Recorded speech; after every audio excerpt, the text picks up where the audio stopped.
guys. Welcome back here. I hope everyone's recovered from the rugby for the weekend. Two epic games in the Rugby Championship. The Springbok victory is always good, and Argentina's great win over New Zealand was always great to see. But yeah, there's a couple of things I thought needed addressing in terms of consistency of calls. Um, Geez, where do we start? I think first of all, what we need to say is that we fully support the referees and the game trying to rid. Uh, the game of head incidents, head contact incidents. I think we all don't want to see a situation where a player that can't remember his career or sits after retirement and has all these mental problems or all these sort of cognitive problems. And there's lots of research going into that. I've been one who's been quite critical at times about how it's been refed at times, but I think all we really want is consistency. I think the players have got to the point where they know exactly what is expected from them. So there is no excuse anymore for players.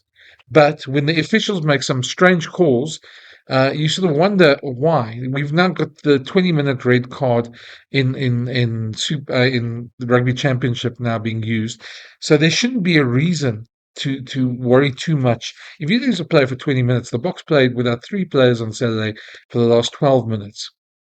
So if you lose a player for 20 minutes under that red card rule, and of course that red card rule now is a bit, well, how do you put it this way?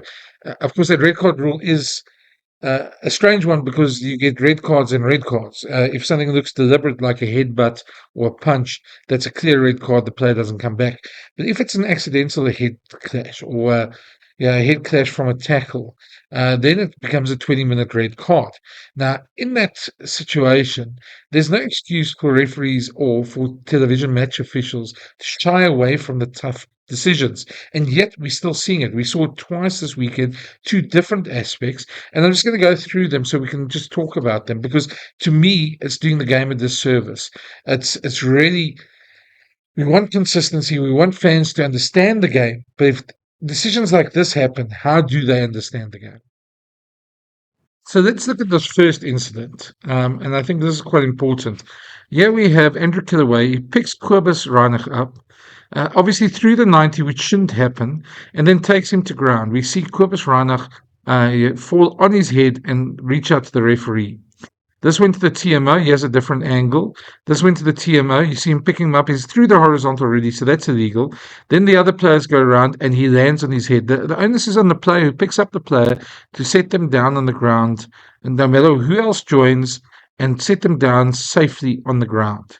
What we saw here, to me, was a clear red card incident.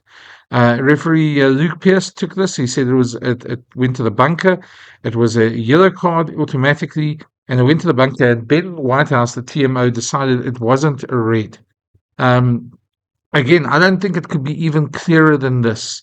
We see a situation where a player lands on his head due to the illegal actions of another player, and it should have been a red. Of course, under that, it probably would have been a 20-minute red, not a full red, because they would have said it was accidental.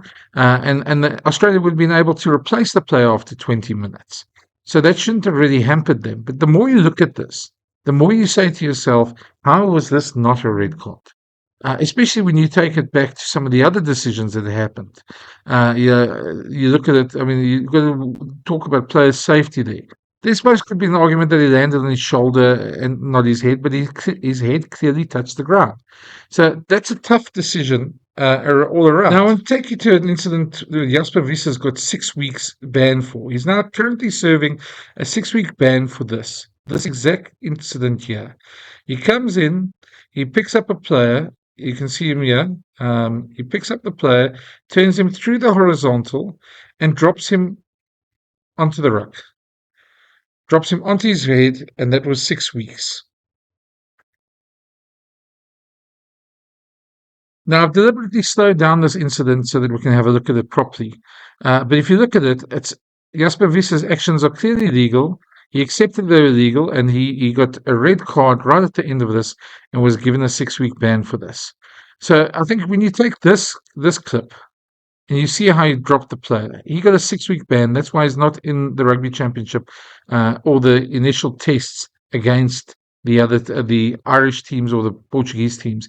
He'll return against the All Blacks. But he admitted it was a 6 week ban. And what I actually want to just ask is, what is the difference between these two incidents? Because both players land on the head, both players are lifted through the horizontal. And while this was a red card, the other card, which we're going to see again now, I'll bring it back down to the slow motion replay over here. This one was not even given a red card at all. It was said it was a yellow and it shouldn't be upgraded to a red. Now, to me, the only mitigation is that other players came about there, but Kilaway's actions in the beginning were illegal, and Kobus Reinach landed on his head. So how this wasn't upgraded to a red, I still don't know. Yeah, maybe there's somebody out there who can explain to me. Then I'll be very happy to hear them. But this to me was a red card in every sense of the matter. I want to take you and show you this on Twitter, guys. You guys can follow these guys, Progressive Rugby, a player welfare group comprising expert medics, elite players, academics, and coaches passionate about protecting rugby's long-term future. Now, I want to give you I followed them quite a bit, and they're quite good at these. They study these things, and they said yesterday as well they were very surprised that this didn't become a red card. Um, as they put in their post yesterday, they were very surprised this stayed yellow. If you choose to lift a player and destabilize them, your action puts you and the opposition player at risk of sanction, injury, and injury respectively. Intentional, no. Avoidable, absolutely. I agree with them 100% that this should have been a red card, and the way, especially when you consider what happened to Jasper Visser, how do you put the two against each other? For players out there, for coaches, for fans who are trying to understand the game and trying to see consistency, this is where it becomes an issue for us all. Then let's look at the other incident. This was Malcolm Marx's yellow card. We've got head contact there as he comes in. He's low. He's not upright. He's going in for the tackle. He's the second tackler along with Vincent Koch. And there is head contact. There is a bit of a whiplash. To me, fair enough. There's a couple of mitigating factors here. You see, Malcolm Marx goes in low. The ball carrier has the ball low as well. This is unfortunate. It's not intentional. Probably because he bobbled the ball a bit, but Malcolm went in. There was head on head, head on chin there. And this was, to me, the correct decision. It's unfortunate because I think it's one of those that where it's a bit difficult to avoid. And players lately, we see a lot more players leading with their heads down into the contact. As you see here, as they go in, both him and Vincent Koch, they're both bent, they're both wrapping their arms, they're doing everything right, but there is head contact. So to me, this was a yellow card. It's unfortunate. Yeah, and I think this was the right decision as well. You got to feel a bit sorry for Malcolm Marx. He did everything right there, but that's just one of those unfortunate things that happens in rugby. But when you equate that to what we just saw before of Killaway, and you think that's the same sanction, and it's the same sanction of a player like Marco van Staden not rolling away a team penalty for repeated infringements, or Jesse Creel for a deliberate knockdown. You sort of say to yourself, how do you equate the two? And that's one of the rugby's biggest problems: is how do you equate somebody who drops somebody on the head with somebody who doesn't roll away or tries to intercept the ball and then obviously gets pinned for a deliberate knockdown. This to me was the right call, but then what we saw later became made this a bit of a farce. Here's our friends at Progressive Rugby and their take on the matter. This is the correct call. They agree with me on this. A poor decision in a different match is frustrating, but doesn't change that.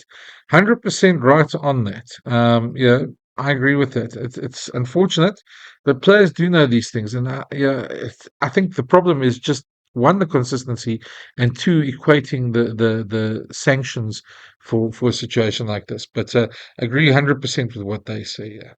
Now let's have a look. This was the game between Argentina and New Zealand.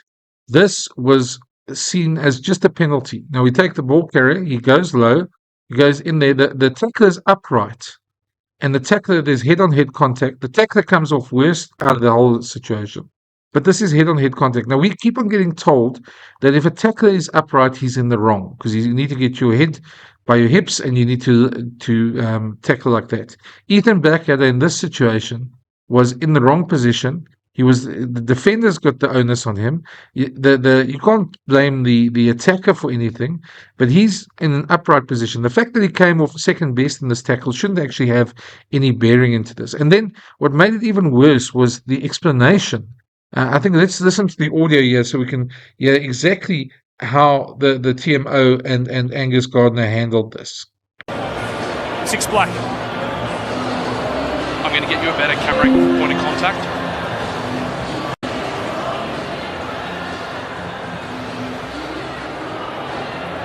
Yeah, look, he's high, Blackadder. His problem is he's not dipping, so what he needs to do now is dip. He didn't dip, regardless of Sclavi dipping. Blackadder needs to make an attempt to dip to get his shoulder in a better position. So he has made head-on-head contact. I've got the head on the black player's shoulder from this camera angle, mate. We're looking at the shoulder, mate, not the head. Yeah, definitely shoulder on Boys, chin. For me, the blue player is going into the black player. Yeah, and he takes him in the head. I'm not seeing anything there, guys. Like, he's receiving that player. Are you? I think he could be his play on because he hit their head. Didn't see clearly shoulder on the. I think. Is there head contact, Brett? There is definitely shoulder to head contact. I think the defender could be like that's my opinion. What's your view? Angus Gardner's not convinced there's much of a problem here. Well, boys, I don't think it's a high degree of danger. So, like, it would be a penalty only for me because. So, Brett, I just want to confirm, is there head contact there, mate? I have confirmed there is definitely head contact. Okay. On what? It's shoulder to head. So the black 6 shoulder on the head of the blue player. That's correct. But as he's coming in. Yep, that's correct. Okay. Please, so just is a it penalty. enough to meet the yellow card threshold for us? Pardon me? I'm happy with a penalty only too, okay? Mate, I'm just going to... Guys, I stood there watching this live, mouth open, like listening to Angus Gardner, making absolutely no sense at all. First of all, there was shoulder on head contact. How many times have we seen across any rugby game when there's shoulder on head contact that it becomes a bunker decision that's a yellow card? Angus Gardner didn't even send it to the bunker. I'm actually almost sure that if it went to the bunker, it probably would have been upgraded to a red card. Ethan Blackadder was upright. He was in the wrong position. He dipped in. He received the player, according to Angus Gardner. And I don't understand that concept. Every tackler receives an attacking player. The onus is on the tackler to tackle in the correct position. And Ethan Blackadder, Justin Marshall there, was Jeff Wilson, the commentary team was saying, yeah, he should have dipped, and he never dipped. He was too upright. Now, when you're too upright, you're in the wrong position. And that's why it perplexed me. It was almost as if Angus Gardner didn't want to give a yellow at all. And it looked like his assistant judges, assistant refs, wanted to argue it up, but he just decided it's not going to the bunker. It's not going to make a decision here.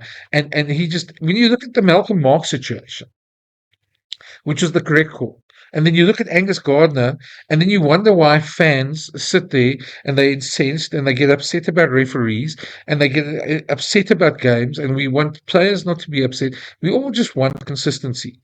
And to me, yeah, it's so infuriating to sit here and have to do this week after week and to make a video like this, which is not fair on the referees. They take real-time decisions, but when they get it wrong and when it has impact on games, you can't get upset with a fan getting upset with these sort of things.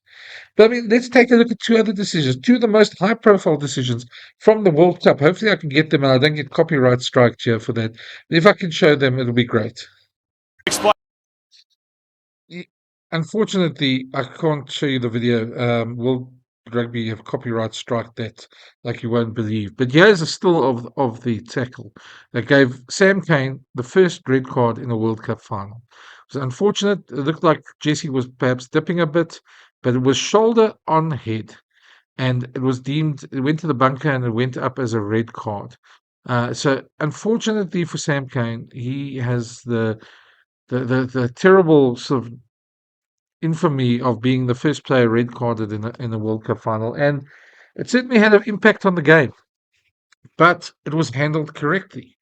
Now you compare that to Angus Gardner on Saturday, and then I'm going to show you also the angle of Sia Kolisi. Now, in the video, you could see the differences between the two is that there was head-on shoulder contact for Jesse Krill with Sam Kane, but for Sia Kolisi's one, it was shoulder on RD Sevilla and then went up to the head. So there was mitigating circumstances, but still, Sia Kolisi got a yellow card in the World Cup final. Now you compare that to Ethan Blackadder, and you sort of wonder to yourself, how do we explain this to fans? And that's where my gripe comes in, my issue comes in. And here I'd like to cite our friends at Progressive Rugby as well. Yeah, as the game was going on, as they say, yeah, you can cite all the mitigation you like, but with the insurers watching intently, the sanctions need to demonstrate that alongside greater leniency, there continues to be a genuine drive to change behaviours. Unintentional, yes. Unavoidable, no. Yellow. Now, whether that would have gone up, yeah, there was probably, because he came off second best, probably would say that it shouldn't have been a red, but it should at least have been a yellow and gone to the bunker. The fact that it wasn't, really, Angus Gardner here abdicated his duty as a referee and did the game absolutely no service here. Which brings us to the point, guys, is at the end of the day, all you want is consistency. You want fans to understand the game. You want there to be a genuine debate around decisions as well. And you're going to feel for referees who make it in real time as well. But when they double down on decisions like Angus Gardner did, or or Ben Whitehouse on Andrew Killaway's dropping of Kobus Reinach, then they don't do the game a service. And we've already seen an extreme leniency in the Southern Hemisphere, especially in Sanzar circles, when it comes to red cards and to head contact and foul play, in comparison to the Northern Hemisphere, where South Africa is playing now in the URC and European competitions, where we see a lot tougher and a lot more focused, look at the head contact there. Unfortunately, until these become more consistent, until players' behaviors change, we're going to have this over and over again. We're going to have fans going off on social media. We're going to have referee abuse, which is wrong and should never happen, and never should be condoned. But yeah, referees do get it wrong, and in this case, I believe Ben Whitehouse and Angus Gardner got it wrong on the day. That's my opinion. I feel that we need consistency, and I think if we're going to protect players and we're going to be serious about head contact, we need to do it right. I know there's going to be people out there who think that the game's going soft, etc. But when you hear about the lawsuits and you hear about things that happen to players after their careers, in terms of dementia and things like that, we really seriously need to make sure that we come across as a unified message through the sport. And weekends like this one does the sport no favors at all. So that's my little rant. Let me know what you think. Tell me if you disagree with me, what you thought of the incidents, and please respect the referees, respect what they're going through. They all get reviewed, and they'll all get told if they're right or wrong. The teams can challenge it. There's a citing officer who could also challenge it as well. Whether it'll happen, we'll have to wait and see. But yeah, please respect the game, respect the officials, and thanks for watching. Cheers.